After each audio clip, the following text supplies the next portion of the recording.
आप इंडिया और पाकिस्तान में यकसा मकबूल हैं। अभी इंडिया और पाकिस्तान की एक जंग हुई, उस जंग में नुकसान भी हुआ, नफ़रतें भी फैली। आप क्या पैगाम देना चाहेंगे दोनों मुल्कों को, इनकी आवाम को, अपनी शायर होने के नाते? मैं अपने प्यारे पाकिस्तान की तरफ से इंडिया को पैगाम दूंगा, और ये ज़रा शेर के अंदाज में मैंने पैगाम दूंगा, क्योंकि इंसान दोनों तरफ बचते हैं वाह, और ऐसे ही, मोहब्बत दोनों तरफ फैलनी चाहिए। बिल्कुल ऐसे ही, ऐसे। खून खराबे में, जंगों में कोई फ़ायदा नहीं, कुछ नहीं रखा। अर्ज़ किया है कि आओ, इंडिया के लिए ख़ास तौर पे, कि आओ पाकिस्तान की तरफ से, अच्छा, आओ। कि आओ सरहदों पे प्यार के बीज बोएं, आओ सरहदों पे प्यार के बीज बोएं। आओ सरहदों पे प्यार के बीज बोएं, आओ सरहदों पे प्यार के बीज बोएं। जी सर, आगे। अभी थोड़ी जल्दबाजी ना करें, अभी तो बीज लगाएं भाई, उनकी कोपलें तो फूटने दो, पौधा तो बनने दो। जल्दबाजी किसी काम में नहीं अच्छी लगती, जल्दी का काम शैतान का है, तभी तो इंसान नुकसान उठाता है। वेट करो, अभी बीज लगाएं, पौधा बनेगा, फूल निकलेगा, उसके बाद बात करेंगे, तब की तब देखी जाएगी। ये एक ही मिसरा है, एक ही मिसरे में आपने ये मुकम्मल बात कह दी है कि आओ सरहदों पे प्यार के बीज बोएं। कुछ लोग किसी की पार्टी में आके गंद करते हैं, कुछ लोग किसी की पार्टी में आके गंद करते हैं। अरे हम वो हैं जो बात को कूजे में बंद करते हैं। समझने वाले समझ गए हैं। सर, मैं खासी देर से नोट कर रहा हूँ, आपने एक सिगरेट पकड़ा हुआ है अनजला हुआ। इसको क्यों आप कैरी करते हैं इस तरह से? और इंटरव्यूज में भी आप करते हैं। अच्छा, वैसे सवाल अच्छा है, आपने आपने अच्छा नोट किया है और बहुत देर से नोट किया है, लेकिन बहरहाल देर आयत दुरुस्त आयत। इस सिगरेट को मैंने पैगाम के लिए हाथ में पकड़ा हुआ है। अच्छा। कि मेरे हाथ ही नौजवान नस्ल को भी पैगाम है कि मेरे हाथ में जो सिगरेट है, मेरे हाथ में जो सिगरेट है, देखो इसको पीना मत। मेरे हाथ में जो सिगरेट है, देखो उसको पीना मत। मेरे हाथ में जो सिगरेट है, देखो इसको पीना मत। ये मैं ही फूकूंगा, तू साले जाके अपना ले। सर, ये किस किस्म का पैगाम है? ये असल में मेरी जो शायरी है, ये बड़ी तवील मैंने शायरी लिखी थी, एक नज़म थी, उसमें मैंने इस चीज़ को फिट किया है कि जैसे लड़की को लड़के से प्यार होता है, लड़के को लड़की से, तो कहते हैं ना, तू जा उसे अपना ले। हाँ। ये वो अपना ले मैंने यहाँ फिट किया कि तू साले जा अपना ले। सर, आप बड़े अजीबो गरीब शायर हैं। देखिए, ना मैं गरीब हूँ, ना ही मैं अमीर हूँ, मैं बस अच्छा हूँ। तुम कैसे हो? ले भाई, एक और नज़म आपकी समातों के गोशे जिगर अर्ज कर रहा हूँ कि इश्क और मुश्क छुपाए नहीं छुपते। इश्क और मुश्क छुपाए नहीं छुपते। इश्क और मुश्क छुपाए नहीं छुपते, चोर मगर छुप जाते हैं। चोर मगर छुप जाते हैं। इश्क मुश्क छुपाए नहीं छुपते, चोर मगर छुप जाते हैं। करता धरता जो है वो उनके साथ मिले हुए हैं।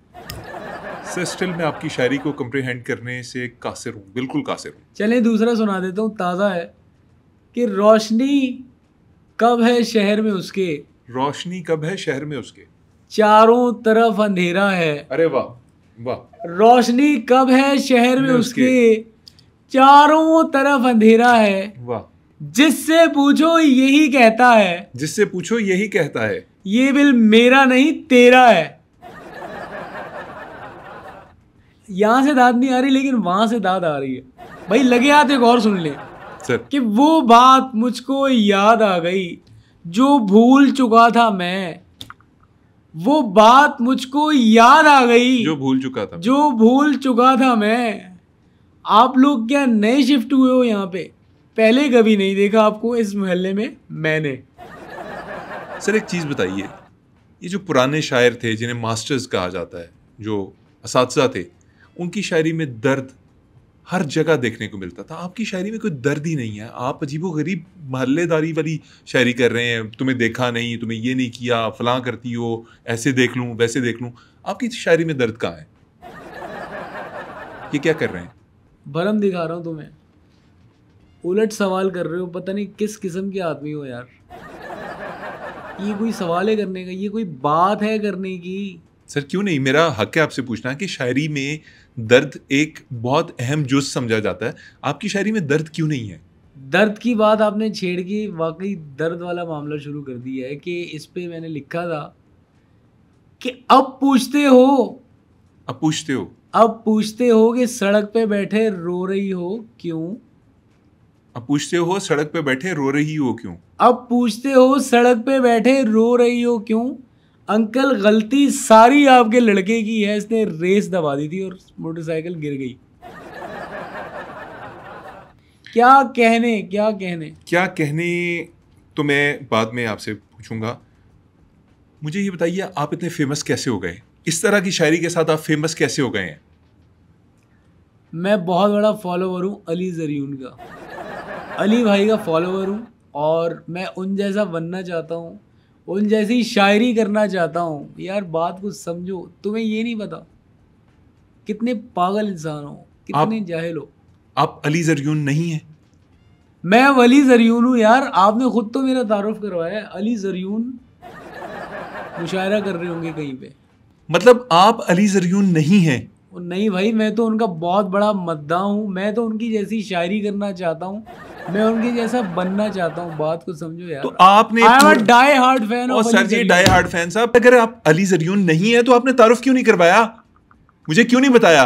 घंटे से बैठे आप यहाँ इंटरव्यू दे रहे हैं बहरूपिया बन के। मैंने आपको बताया तो था कि नाचीज को वली ज़रियून कहते हैं। यार मुझे कब बताया आपने? दिल में कहा था मैंने, अपने ही दिल में कहा था, खुद को ही कह दिया मैंने अपने दिल में, खुद को ही कह दिया मैंने अपने दिल में, मेरा नाम है वली ज़रियून। अच्छा ये बदमाशी और नखरेबाजी नहीं करना, मशहूर हम भी हैं, लाखों फॉलोवर हैं टिकटॉक पे मेरे। अभी तो मुझे जानते नहीं हो, समझ आई? नहीं, मुझे ये बताएं कि जिस बंदे की शक्ल बाबर आजम से मिलती है उसको मैं क्रिकेट खेलने भेज दूं, ऑस्ट्रेलिया भेज दूं, मैच के अंदर भेज दूं, वनडे में? नहीं, उसे कतन नहीं भेज सकते क्योंकि वो क्रिकेटर होगा नहीं, इसलिए। आप ये कहना चाह रहे हैं कि आपकी शक्ल अली ज़रियून से मिलती है और आप जैसी तैसी शायरी भी करते हैं तो आपको भेजा जा सकता है? आप मुशायरा रख लें, मैं आपको बताऊंगा। और मेरी तो ख्वाहिश है कि मैं उल्टा मुशायरा करूं। उल्टा मुशायरा क्या होता है? यानी मुंह मेरा पर्दे की तरफ हो दीवार की और ऑडियंस इस तरफ हो। अच्छा, इससे क्या होगा? इससे ये होगा कि उनको मेरा एक्सप्रेशन नज़र नहीं आएगा और मेरा उनको एक्सप्रेशन नज़र नहीं आएगा। ये दोबारा दोनों एक ही बात है। मैं एक बात 2 बार करता हूँ। इस बात पे क्या खूब बात आई है कि मुझे तुमसे मोहब्बत है, मुझे तुमसे मोहब्बत है, मुझे तुमसे मोहब्बत है। ये आपने 2-3 दफ़ा क्यों बोला? क्योंकि मुझे तुमसे मोहब्बत है इसलिए बोला। मैं एक बात 2 बार करता हूँ। नाज़रीन, आप करवा लें अदब पे शो। आपकी वजह से इतना बड़ा हैंड हुआ है कि हमें अली ज़रियून के चक्कर में ये वली ज़रियून साहब बुलाने पड़ गए और पूरा प्रोग्राम मैंने इनके साथ रिकॉर्ड किया और इनकी शायरी को बर्दाश्त किया। अब ये प्रोग्राम कैसा हुआ है ये तो आप ही हमें बताएंगे कमेंट्स में। प्रोग्राम अगर ज़रा सा भी पसंद आया हो तो इसको लाइक कर दीजिएगा, चैनल को सब्सक्राइब कर दीजिएगा और बेल आइकन को ज़रूर प्रेस कर दीजिएगा ताकि हमारी नोटिफिकेशंस आप तक पहुंचती रहें। आपकी मोहब्बतें हमारे लिए लाइफलाइन है। हमें पसंद कीजिए तो शेयर ज़रूर कीजिए। बहुत शुक्रिया, इजाज़त चाहते हैं, अगले हफ्ते फिर मुलाकात होगी। वैसे भाईजान ख़त्म हो गया क्या? एंड हो गया? जी ख़त्म हो गया भाई। ताज़ा शेर यहाँ पे आया है, अभी अभी आए ताज़े कलाम। जी इरशाद। कैमरे बंद हो गए, शो ख़त्म हो गया? जी ख़त्म हो गया। अर्ज़ किया है कि लैला कहे मजनू से, मजनू कहे लैला से, लैला कहे मजनू से, लैला कहे मजनू से, मजनू कहे लैला से, लैला कहे मजनू से, मजनू कहे लैला से, लैला कहे मजनू से, मजनू कहे लैला से। क्या कहे आगे बताएं तो सही। शर्म करो तुम्हें, तुम दोनों की बातें सुनना चाहते हो। शेम ऑन यू, तुम्हारी जिंदगी पे शेम।